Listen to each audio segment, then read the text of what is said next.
What could be hiding in your walls? Imagine living in New York City, in a basement apartment, for a cheap rent. You finally find one, and it looks like your dreams have come true, until you start hearing scratching sounds in the walls. Is it mice? Or is there something more sinister behind the walls? In this house, we used to do an episode called What's Going On with George. He had an obsession with noises in his house that he couldn't explain, and every day he would call in to tell us about them. One day he stopped calling in, and we didn't think much of it until we got a call from his neighbor. She told us that George had been evicted because he had made a hole in his wall and was digging through his neighbor's apartment. But when the police went into George's apartment to check it out, they found nothing. They didn't find any hole in the wall or anything out of place. So the police left without making an arrest. Then George started calling in again to tell us about all the strange things that were going on. Then one day he called in and told us he wasn't going to talk to us anymore because he had hired a lawyer and he was going to sue us. He also said he was going to sue his landlord because his apartment was haunted by the ghost of Theodore Roosevelt. The last thing he told us was that he was going to move out of his apartment and go live on the streets because his landlord had given his apartment to someone else.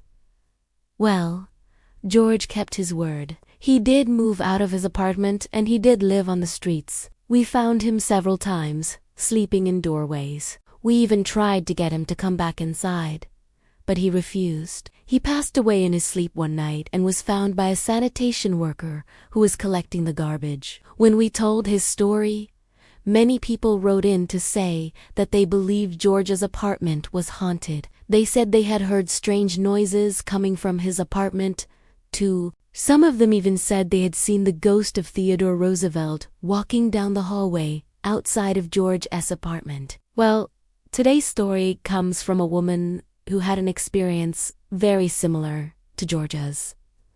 Our next story is from a Reddit user. I am not sure if this happened in the US or the UK. Maybe somebody knows. I hope this is okay to post here. I once lived in a basement flat in a block of about 6 flats above me. It was in an old building, so each flat had thick stone walls.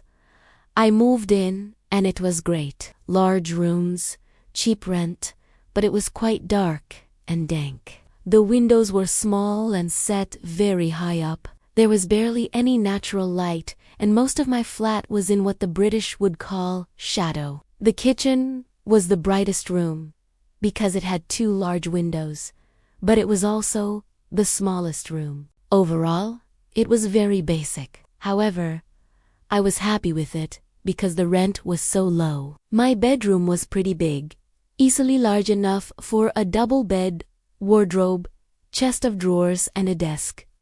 In fact, it felt strangely cavernous. The flat had been empty for over a year before I moved in, and I was the first person to occupy it in a long time. A few weeks after I moved in, I began to notice small scratches on the walls and the door of my wardrobe. At first, there were just little marks. I thought maybe it was mice, but I never saw any.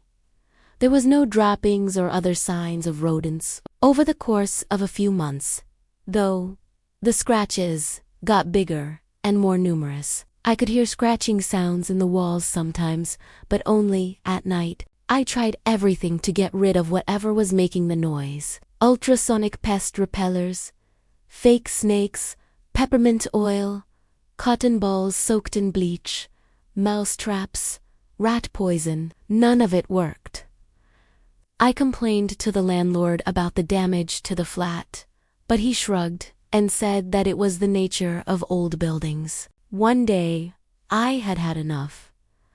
I decided to investigate. I removed the wallpaper in the bedroom to find the source of the noise. Behind the wallpaper, I found the beginnings of a tunnel. I continued to dig away the plaster to widen the hole and make it easier to get through. As I widened the hole, I could see what looked like human fingers on the other side. I poked my head through the hole to see what was on the other side.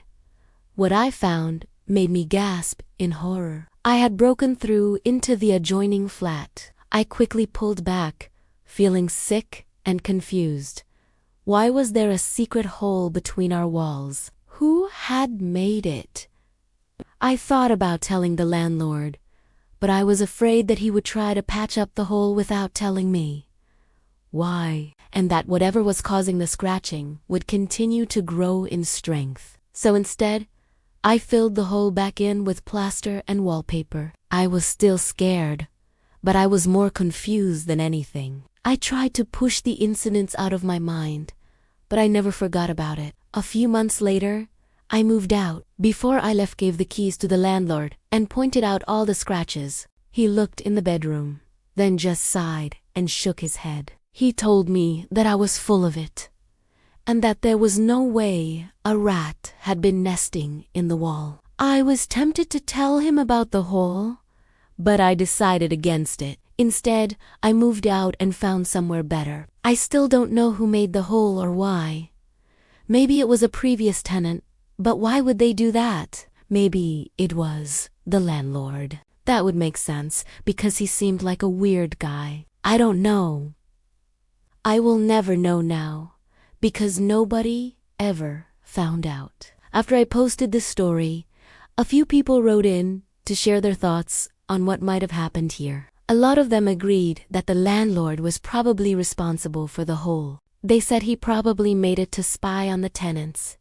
Or maybe he was growing something illegal in the wall and using the tunnels to transport it to other apartments. This Reddit user wrote, "I bet the Ope's apartment was directly under the landlord's apartment. Maybe the landlord made the hole to listen in on conversations or to spy on the tenant or something creepy like that." Another person wrote, "I think the landlord was smuggling drugs or money. Or maybe he was part of some kind of cult and was using the tunnels to communicate with other members." This person had a simpler explanation. Maybe he just liked to eat cheese. Well, there are obviously a lot of creepy things that could be hiding in your walls, but one thing that can't hide in your walls is a good internet service provider. Today's video was suggested by a supporter. If you would like to suggest a video for me to cover, please consider supporting us. Also, don't forget to come back on Friday for a brand new episode.